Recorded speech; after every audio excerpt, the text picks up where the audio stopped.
questions, because what I said seemed to be unclear. So I will come back quickly to one or two points and then continue. The point that seemed to be most unclear was the idea I expressed, not my own indeed, but following people like Father Sergei Bulgakov, Sourozh and others, that the beginning of Genesis could not be considered as a historical description of events, but, to use an expression of Father Sergei Bulgakov, as meta-history, by which he meant that historical events, things that actually did happen, could not be expressed in the language of our days, because they belonged to a world that did not exist anymore. And so, whatever was said in this beginning of Genesis was true as to the essence, but not an accurate description of what had happened. This, I think, is very important for us to remember, because then we can understand that a number of fathers had divergent and different comments or explanations of what we read in the first 5-6 chapters. The reason for it, for this notion of meta-history, is that the world of which we are spoken in the first chapter of Genesis and up to the end of the third and the beginning of the fourth chapter is a world that did not exist anymore, a world that had not fallen away from God, that had not was alien to sin, that had not yet become the world which we know. And we have not got even a vocabulary to speak about a world of that kind. And I will give you one or two images for you perhaps to understand it more clearly. There are things which one can convey in one language to people who know the language and also know the reality of things of which it is spoken, but not otherwise. The first example that comes to my mind is something that struck me many years ago, when the gospel was for the first time translated for Eskimos. A problem arose when it came to the words that Christ is the Lamb of God, because the Eskimos had no lambs, had never seen one, and the phrase meant nothing at all. And in this early translation, instead of using the word lamb, they use the word seal. He is the little seal of God. To us it sounds strange and perhaps even offensive to some. But in fact it was the only way in which one could convey what the gospel said. Another example is from my memory. I remember a report written many, many years ago about early missionaries to Central Africa, to that part of Africa which is always scorched by the sun, hot, and never had an experience of frost, of snow, or of ice. And when the first missionaries spoke of the experience they had in this country and in other countries of Europe about water coming down from heaven, but not liquid and not warm, but in the form of flakes, white, cold, and of water that was ice in other words, solid and frozen, they were not believed. And it is only when one of them came on a boat to this country and discovered that snow exists and that ice exists, that they began to understand what it was spoken about. We are in the same position with regard to the very beginning of Genesis. It is a world that had not yet broken away from God. It is a world in which darkness did not exist yet. It is a world in which God and his creatures were in communion and alive to one another. And when the authors of Genesis try to convey to us the events of the creation and the early days of it, they had to use a vocabulary which is that of our fallen world, which means that it is inadequate in a sense. Inadequate in the sense that it does not describe exactly the situation, what happened. It conveys to us enough for us, when we commune with God more deeply, to begin to understand. On the other hand, in the course of history, spiritual writers, the fathers, the theologians, have tried to understand what the beginnings meant. The text. No longer what was beyond the text, but the text itself. And a variety of comments and explanations were given for different passages. The more simple, the more obvious, the more uncomplicated for our world was given in the story of the fall. And yet, as I tried to convey to you last time, there is a great problem arising from this way of explaining things. Because if God has created in paradise, on his own territory as it were, two trees, one that brings life and the other that brings death, and has left Adam and Eve facing both of them, and we are told that the tree of death was attractive and not frightening, it forces us to ask a question. What is then his responsibility for the fall of man? And that is a very serious question. Because if God is responsible for our fall, then the whole history of redemption becomes different, acquires a different meaning. It is no longer an act by which a God of love gives his life for creatures that have strayed and fallen and died, but a God who bears the consequences of his own decision to create a realm of death. And this we cannot accept, because it is not the God whom we know. We know a God of love, a God of life, a God who created all things for life eternal and for fulfillment, not for destruction.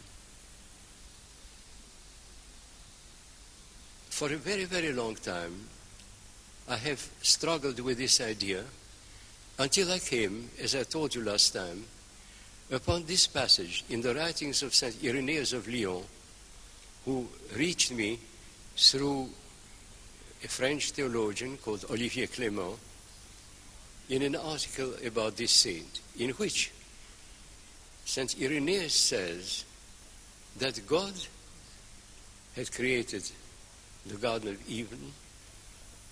of Eden, had planted there, as it were, that is imagery of course, two trees, as two possibilities to fulfill one's human vocation and to find one's human fulfillment.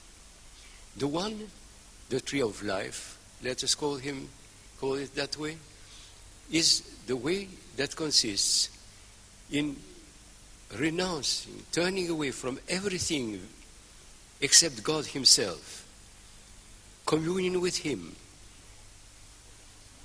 acquiring what St. Paul calls the mind of Christ, discovering God, discovering God's creation, including oneself and mankind, in and through communion with God, through the mind of God, through being at one with him.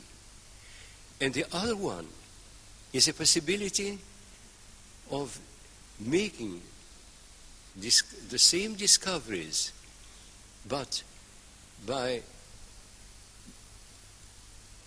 looking deeply, trying to understand the world that surrounds us.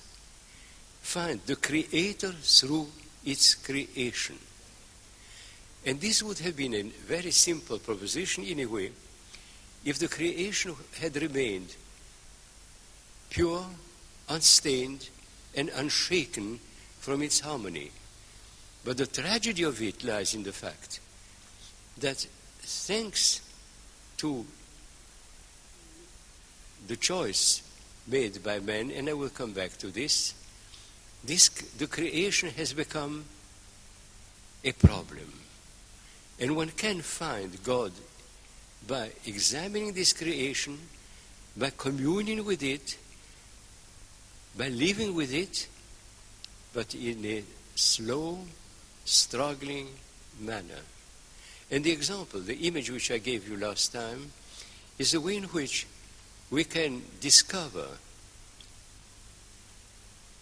an artist through his works.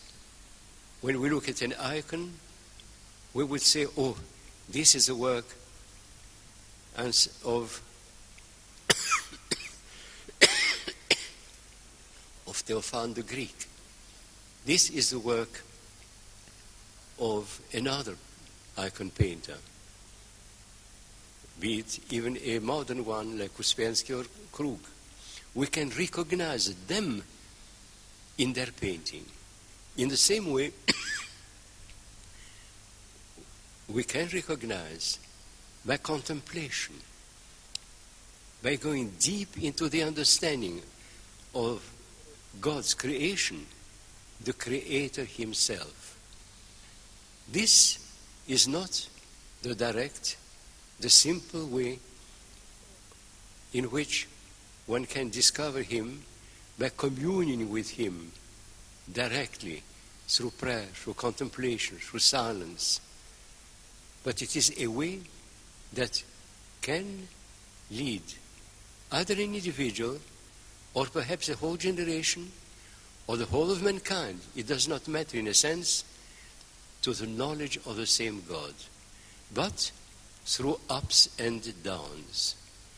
And these ups and downs result in the fact that we commune imperfectly, we discover things imperfectly, we hesitate, we believe and disbelieve,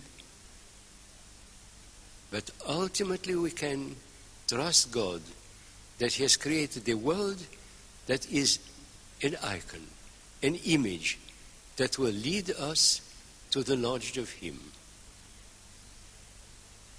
I have presented you this idea of St. Irenaeus, a little perhaps developed by me and perhaps spoiled by my presentation, for you to see that God did not create a tree of death, but a tree of search. Death comes into it because we are not eternal. But it is God whom we meet in the end. And it is therefore, possible to go into the knowledge of the created world in order to find its meaning and the God who created it. This makes us look quite differently at the world in which we live, the material world, the world of thought, the world of knowledge, the world of science, because all these elements can lead us to understanding God or us, or else, before we come to an understanding, come to a point in which we are puzzled, deeply puzzled, and ask ourselves ultimate questions. What is beyond what we know? How can we understand a world which seems to be ever more complex and beyond understanding? Is it a way in which we are taken away from God, or is it a way in which we will discover God generation after generation? Because simultaneously with this discovery of God through his works, the other way is not close to us. A scientist may be a believer. A scientist may not be a believer, but in desperate search for meaning. And this gives us such hope that the world is not open only to the ascetics and the saints, that all the roads may lead to the discovery of God.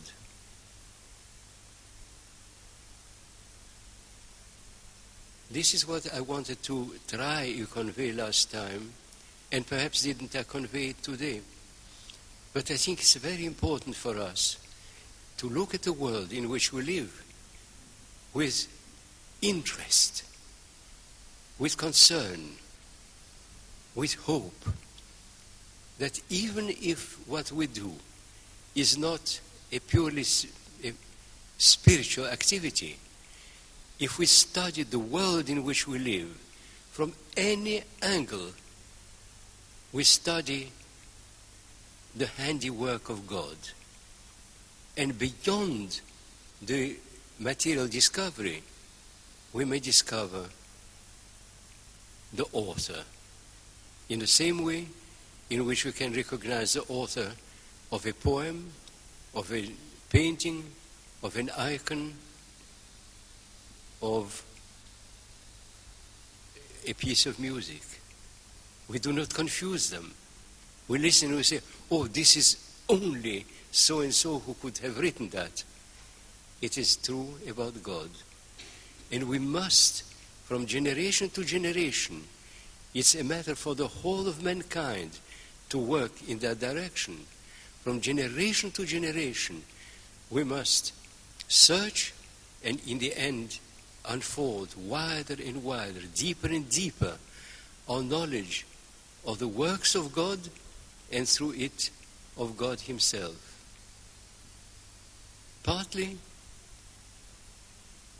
because of the marvel, the sense of amazement we have when it unfolds before us and we discover its depth.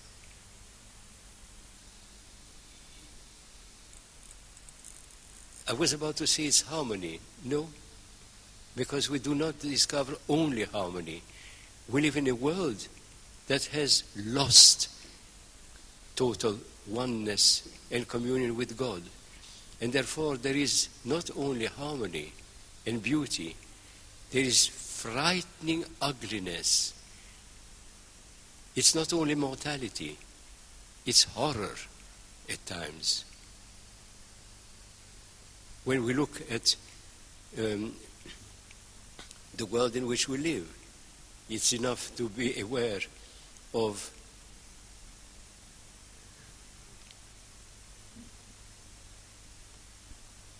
what happens in one country or another with volcanoes, with fires, with floods, and what happens also through human blindness, hatred. And we must work through it all, because this is the way in which we, humans, have damaged, are damaging the world of God, but are incapable, thanks to Him, of destroying it.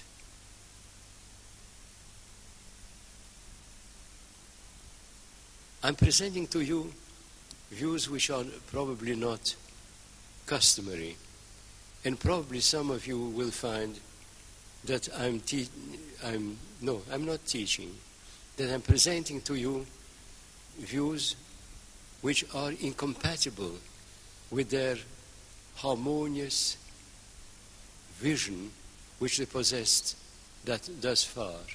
Think, I'm not an unbeliever. On the contrary, but I believe passionately in the communion with God which is offered us in prayer, in a life worthy of His holiness and His love for us, of all He gives us. But also we are merged and we are part and parcel of a fallen world, and it is in this turmoil that we must find our way. Remember in the Gospel the story of St. Peter drowning while he was walking towards Christ. The disciples have left one side of the Sea of Galilee and were moving to the other side. They were almost by the shore, but they were tossed by a storm. And of a sudden, at the very center of the storm, at the point of equipoise of all the violence of it, they saw Christ walking on the sea. They cried for fear because they thought it was a ghost. And Christ said, don't fear, it is I. And then Peter, whom we see always ready to move in elan, said, let me come to you if it is truly you. And Christ said, come. And as long as Peter was looking at nothing but Christ, he could walk on the seas. But of a sudden, he became aware that he was no longer walking on solid ground, that water was under his feet, that he could drown at every moment. And the moment he turned towards himself, he began to drown. But at that moment, the Lord Jesus Christ took him by the hand, saved his life, and he discovered that they were all in the boat and at the shore. That is the way in which mankind and each of us has got to proceed. We are like Peter. There are moments when we can go Godwards, not think of anything else, not even ourselves. There are other moments when we suddenly remember the dangers of the world and begin to drown. That happens in major ways, but it happens also in very simple ways. When someone gets into despair, feels there is no hope, life is so hard, life is so incredibly cruel, hard to live. And then of a sudden, God enters into our life. If I may say something which probably is irrelevant, I belong to a generation that has known the First World War and the revolution and the immigration and a number of hardships attached to these events. And when I was a boy, I had formed the impression that the world of men was like a jungle.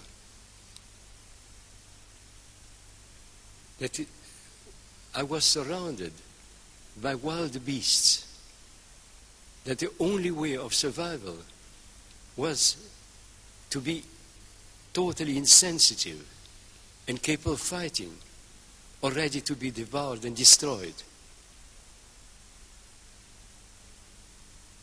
And at a certain turn of my life, I was 14 then, Christ entered into it. And I remember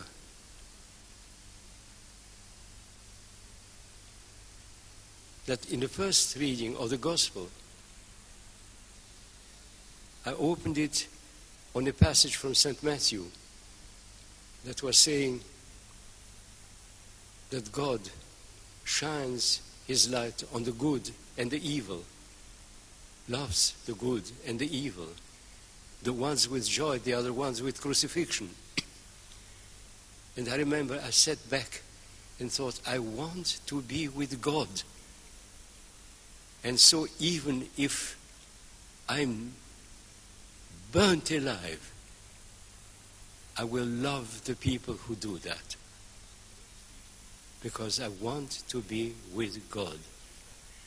And I think this is a position in which all are, through science, through literature, through art, through music, through human relationship, in peace and in war, in health and sickness. We are walking on this sea on which St. Peter walked. And at times we walk because we think of the God of harmony. At times we begin to drown because we remember ourselves, our frailty, the danger in which we are. And at that moment, it is Christ who takes our hand, and we found ourselves safely on the shore. This is what we can learn from this beginning of Genesis, and also from what follows.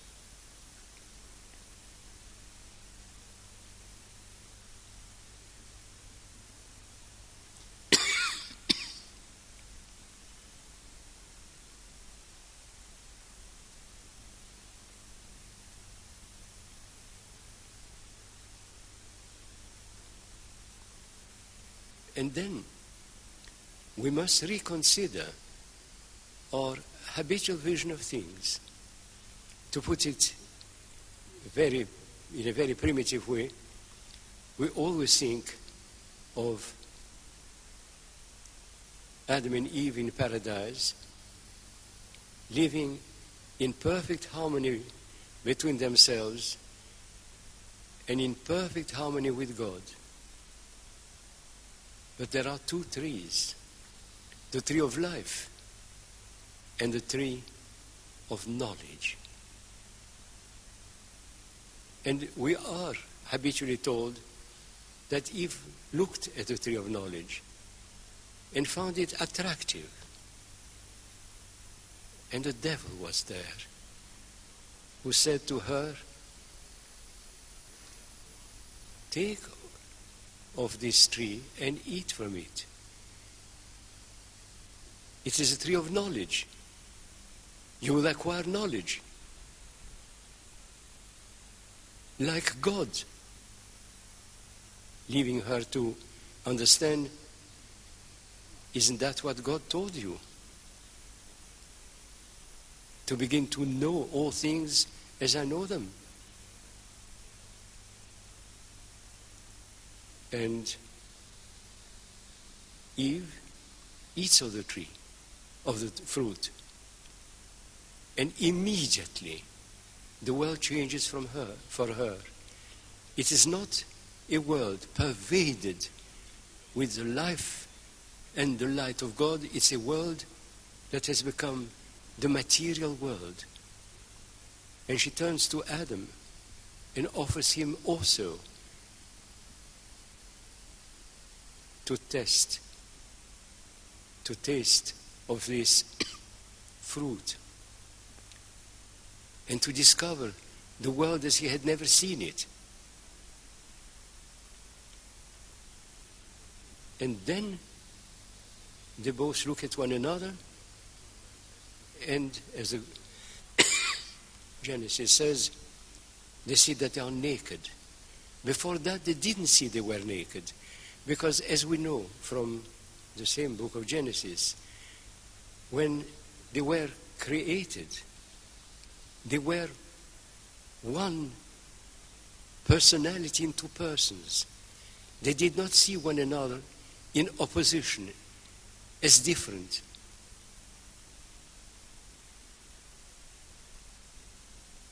When Adam saw Eve, he says,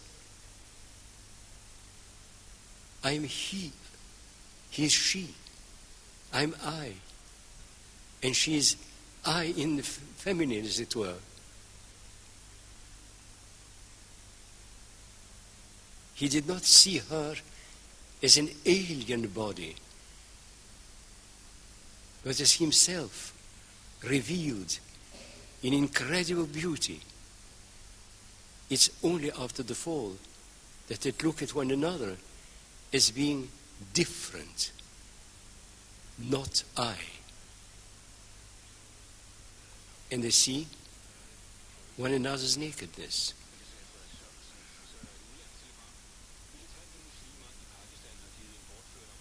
And then the Lord says, Adam, where are you? And Adam says, I heard you walking in the garden, and I hid because I'm naked. And who told you that you are naked? Did you eat of the tree of knowledge? The wife whom you gave me to eat. And the commentary which habitually presented is that Eve was beguiled. She ate of the fruit of the tree. She shared it with Adam. They discovered that they were naked, in other words, alien to one another. Unity was broken. Oneness was no longer there. And when God appeared, they were afraid. And when challenged, Adam said, I'm in that condition because of the wife you gave me. It's your fault. Well, this is something which I think we can reconsider. I don't mean to say that I am right. I'm offering you an alternative vision of things, born of what I have said to you about St. Irenaeus' text. Eve tastes of the tree. Her eyes open, no longer with the vision which God has of his creation, but a created vision of the created world. She offers the same fruit to Adam, and he also sees the world no longer in the light of God, but in the twilight that has come upon them.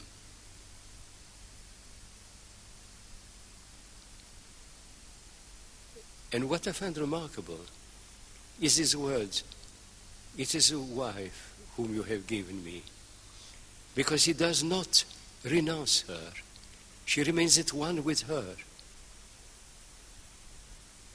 Even in the fallen world, they are not separated. They enter tragedy together. And God enters tragedy together with them. Because this is the turning point at which will condition the incarnation and the crucifixion.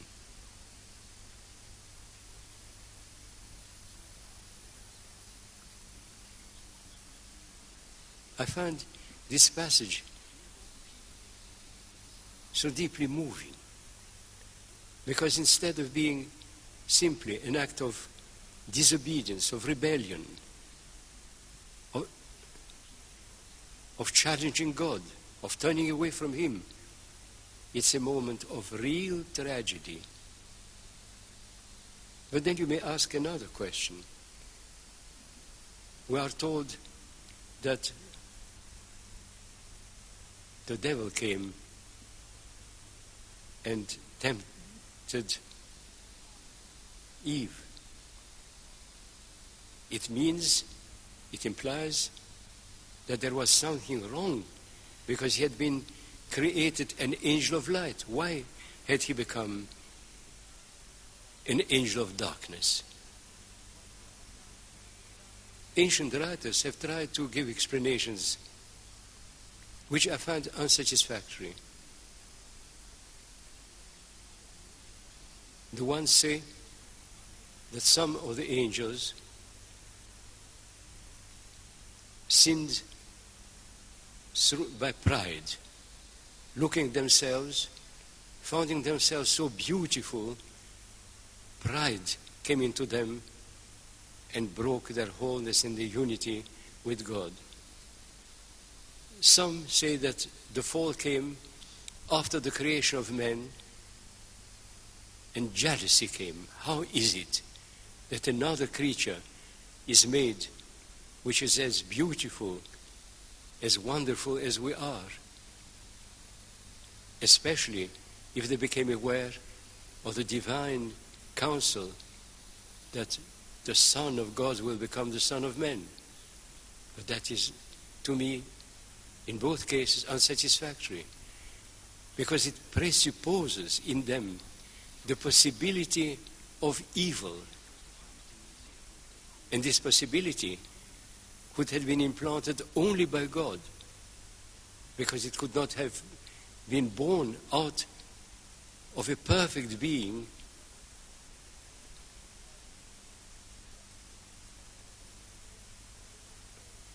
I have found in what one of the ancient writers an explanation which satisfies me, perhaps not you. Lactantius writes that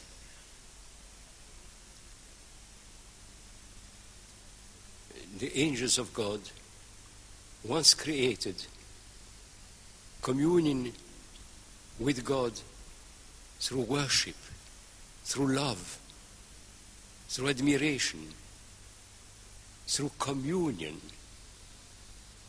became more and more partakers of the divine light. They were gradually pervaded with that light which was God Himself, as it were. And at a certain moment, some of them, one in particular, looked at himself, saw himself fragrant with the light of God, and could no longer, in an act of wisdom perhaps, see that his beauty was God's beauty reflected on him, and not his personal own beauty. And he exclaimed, "I am like God." This was the one who is called Lucifer, the carrier of light, Denitsa in Russian, in Slavonic. And with him, all those who, like him, having looked at themselves and found themselves incredibly glorious, felt they have attained total, final fulfillment without realizing that there is no limit to fulfillment, no limit to growth, that however fragrant this life was in them, it was only part of the divine shining. And so they fell away because they closed themselves upon themselves instead of remaining totally open to God. And it is one of them who came up to Eve and beguiled her in a way to follow his own example. He had learned what it means to be created beauty. And he had not perhaps truly understood that it implied the loss of communion with the only one who is beauty and the creator.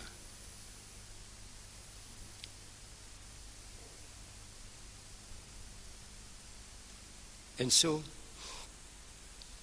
we find ourselves almost with an alternative vision of things. It includes the other which I mentioned before, but with such hope that even partaking of the tree of knowledge is a way of gradually, through the knowledge of God's creation, to discover more and more the Creator, not as at a future date, no, but in a process while it takes place. Simultaneously, the growth into the knowledge of God through the tree of life, and the knowledge of God through the tree of knowledge, through his works, through his deeds, through his wisdom, and ultimately through his becoming man and his crucifixion, his resurrection, and opening to us in a new way the simultaneous knowledge of the world created by him, but from within the knowledge of God given us through communion with him. To this I will come next time. I hope I have not troubled your consciousness too much. I hope that you will think of what I have said and perhaps criticize it and find new ways. And perhaps can we, a little later, when I have moved a little further along the line of my talks, have a meeting at which we could have a free discussion of these things. But to me, it's such wonderful joy to think that the created world is a living revelation of God, and that the knowledge of a created world does not preclude the direct communion with God. On the contrary, communion with God gives us light to understand the created world. I will end my talk at this point.